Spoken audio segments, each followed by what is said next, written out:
आज है 11 मार्च 2024 दिन सोमवार। Welcome back to clean news UP. चलिए देखते हैं उत्तर प्रदेश की 25 फटाफट बड़ी खबरों को। यूपी के इन 4 एक्सप्रेसवे पर लगेंगे 26 चार्जिंग स्टेशन। सभी पर पहली बार बैटरी स्वैपिंग की मिलेगी सुविधा। एक्सप्रेसवे को इलेक्ट्रिक वाहनों के मुफीद बनाने के लिए चार्जिंग स्टेशन बनने का रास्ता साफ हो गया। Agra Lucknow expressway, Bundelkhand expressway, Purvanchal expressway और गोरखपुर लिंक एक्सप्रेसवे पर 26 ही चार्जिंग स्टेशन बनाए जाएंगे। ये स्टेशन अडानी टोटल एनर्जी के जरिए बनाए जाएंगे। इन स्टेशन पर बैटरी स्वैपिंग सिस्टम यानी बैटरी बदलने की सुविधा भी दी जाएगी। यूपी के बेरोजगार युवाओं के लिए खुशखबरी। लखनऊ, नोएडा समेत इन शहरों में कंडक्टर की भर्ती शुरू। बेरोजगार युवाओं के लिए बड़ी खबर है। रोडवेज में संविदा पर 1649 बस कंडक्टर्स की भर्ती होने जा रही है। प्रदेश के 6 क्षेत्रों में हो रही यह भर्ती सेवा योजन पोर्टल के जरिए होगी। सेवा प्रदाता कंपनी क्षेत्रीय स्तर पर सेवा योजन कार्यालय से नाम लेकर भर्ती की सूची जारी करेगा। बावजूद सीधी भर्ती कराने के नाम पर गैंग सक्रिय हो गया है। लखनऊ एयरपोर्ट शुरू हुआ नया टर्मिनल T3। पीएम मोदी ने रिमोट से किया शुभारंभ। लखनऊ एयरपोर्ट के नए टर्मिनल का शुभारंभ हो गया है। इस टर्मिनल को T3 के नाम से जाना जाएगा। नए टर्मिनल T3 का पीएम नरेंद्र मोदी ने आजमगढ़ से रिमोट से शुभारंभ किया। इसी के साथ साथ उन्होंने लखनऊ से यूपी के 5 जिलों के सस्ती उड़ानों का भी शुभारंभ किया। इस अवसर पर अमौसी एयरपोर्ट पर रक्षा मंत्री राजनाथ सिंह उपस्थित रहे।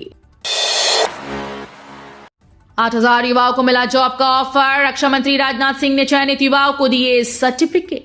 लखनऊ विश्वविद्यालय परिसर में रविवार को कौशल महोत्सव रोजगार मेले का समापन हुआ। मुख्य अतिथि रक्षा मंत्री राजनाथ सिंह ने रोजगार मेले में चयनित युवाओं को जॉब ऑफर सर्टिफिकेट दिए।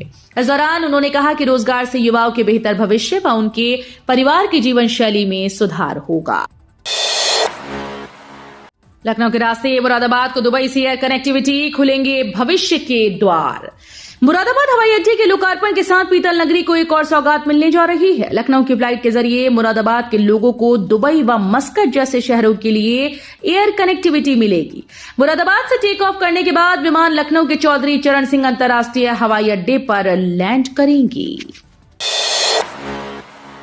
परिषदीय स्कूल में नए सत्र से बच्चे पढ़ेंगे कंप्यूटर, पाठ्यक्रम में बदलाव।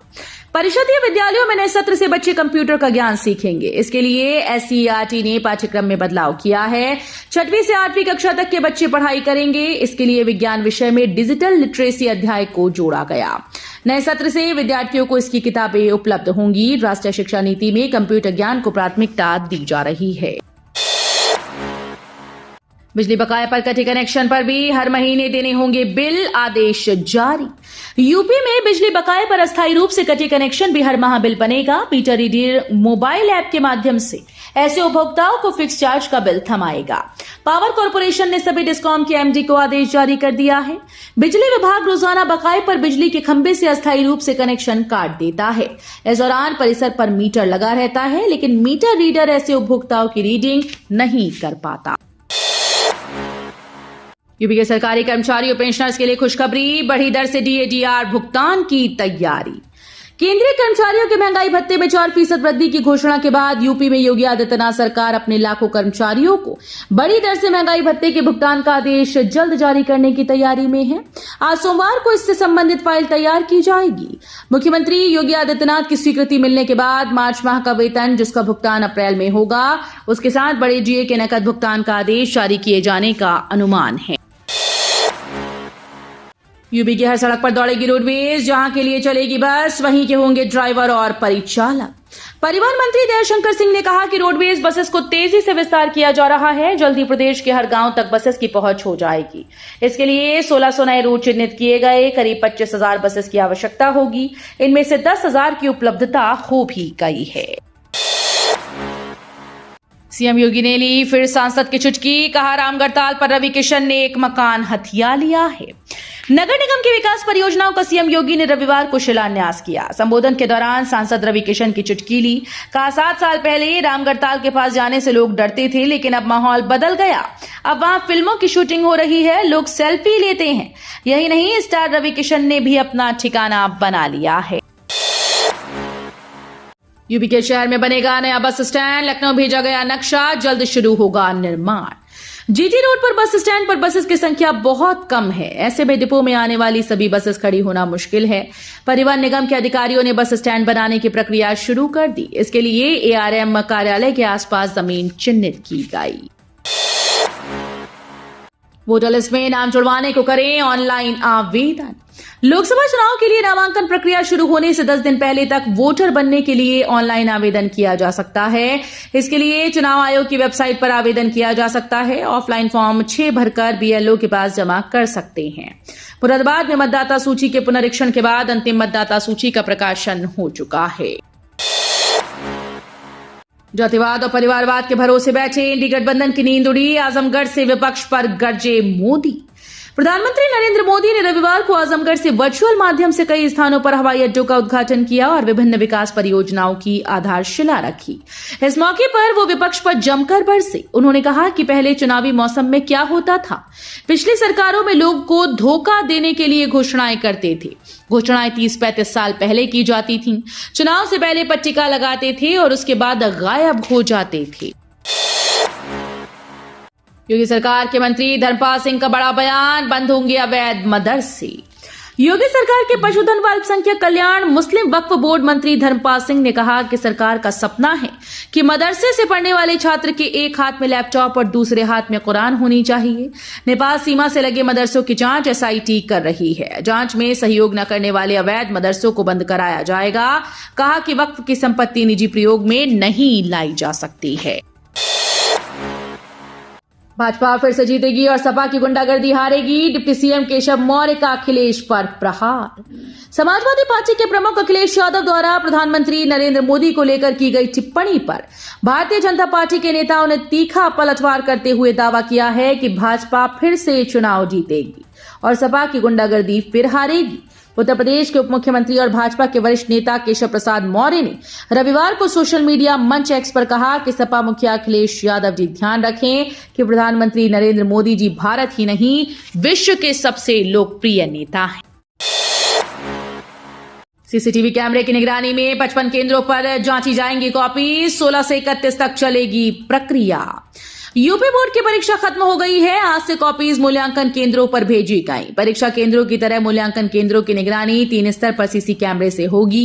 माध्यमिक शिक्षा परिषद के क्षेत्रीय कार्यालय से संबद्ध 15 जिलों में 55 मूल्यांकन केंद्र बनाए गए हैं। नारी शक्ति वंदन समारोह में सीएम योगी ने देवरिया को दी करोड़ों की सौगात।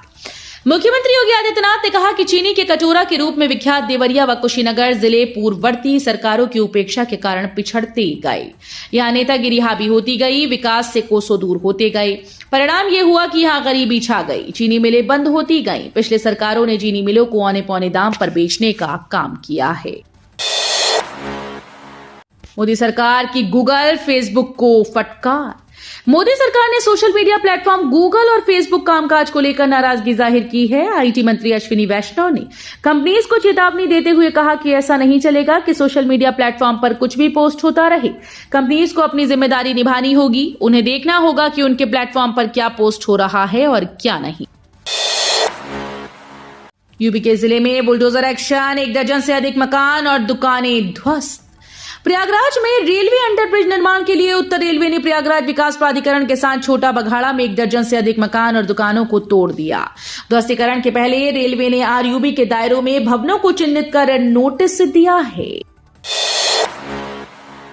यूपी के शहर को मिलेगी एक और वंदे भारत एक्सप्रेस की सौगात।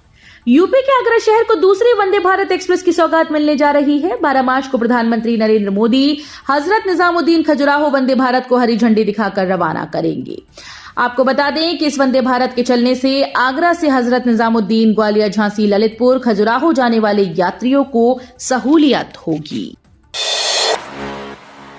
अखिलेश एमएलसी इलेक्शन में नहीं दोहराएंगे राज्यसभा चुनाव की गलती, पीडीए पर लगाएंगे दांव।